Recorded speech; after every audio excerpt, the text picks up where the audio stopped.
So you've seen J.J. McCarthy lead Michigan towards a national championship. So what are you looking for in McCarthy's first preseason game?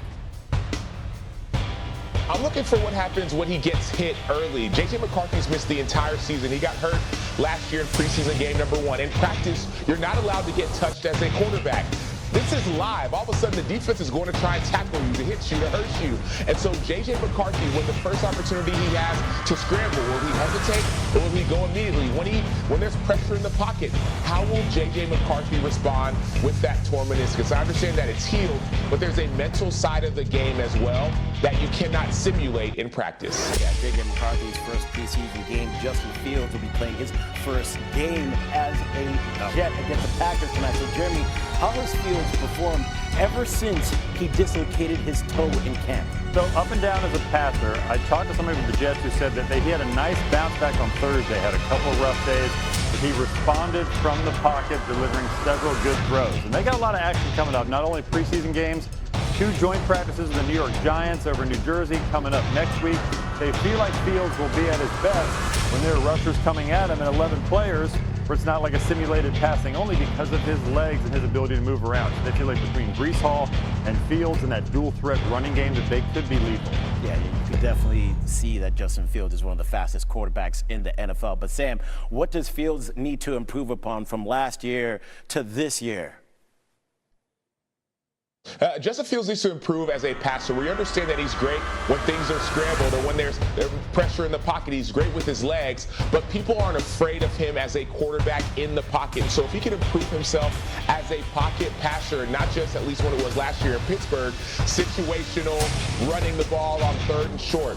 Justin Fields has an opportunity to take the New York Jets offense to a different level, but his play has to improve as a pure quarterback, not just as a supreme athlete. That's Sam. That's Jeremy. Appreciate your insight, guys. Thank you. We did have a scary moment last night in preseason football taking place in Atlanta. Play suspended in the 4th quarter of the Lions-Falcons game after an injury to Lions safety Maurice Norris. Norris appeared to take an inadvertent knee to the head while attempting to tackle Nathan Carter.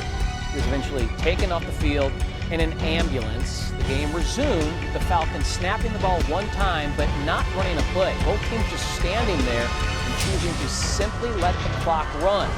The officiating crew announced the suspension of the game with 6 minutes and 31 seconds remaining, citing a call from the New York League office. Lions head coach Dan Campbell said Norris was breathing, talking, and had some movement after the game. The Lions tweeted this, that Maurice Norris is in stable condition and has feeling and movement in all his extremities. He'll remain at Grady Memorial Hospital in Atlanta overnight for observation.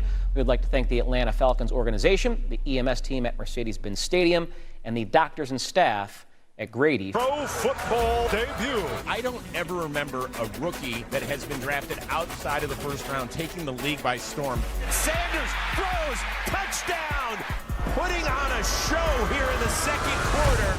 I wasn't nervous, it was just getting comfortable. Well, I say I'm comfortable with being uncomfortable. A primetime game performance for the son of prime time. Jeremy Fowler and Sam Acho are back with us to talk about Shedeur Sanders. And Sam, I'm going to start with you. What was your reaction to Shedeur Sanders' first game as a pro?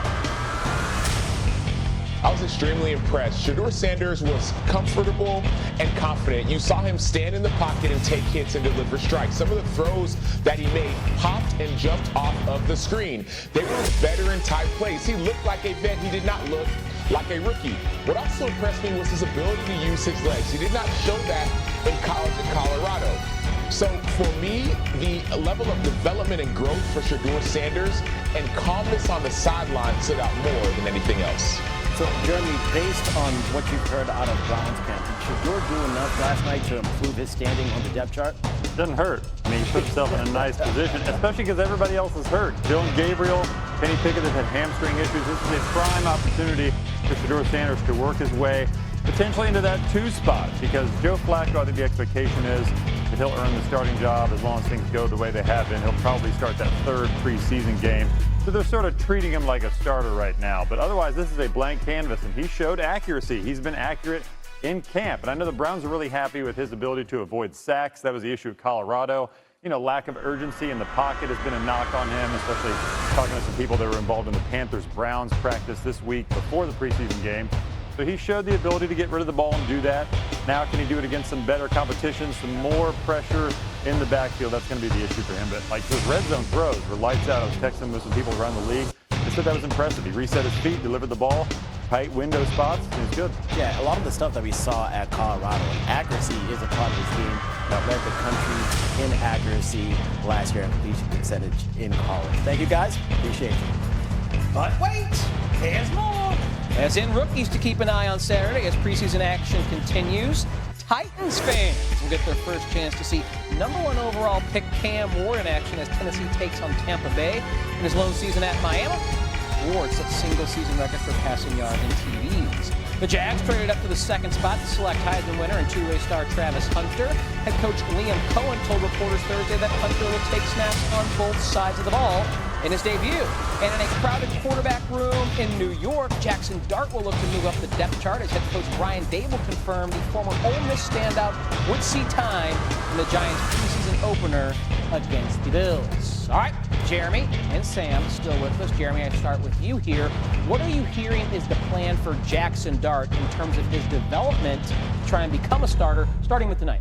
Yeah, so tonight they just want to see poise and a good, clean operation. They're keeping it pretty simple with Jackson Dart, bringing him up from the ground up. But they've been impressed with how highly motivated he is and how quickly he has learned the offense. So far, so good. Russell Wilson, everybody around the league pretty much believes he's entrenched as a starter and will get a healthy run there that gives Dart time to develop. But they just want to see him run the offense cleanly. They're not expecting huge splash plays.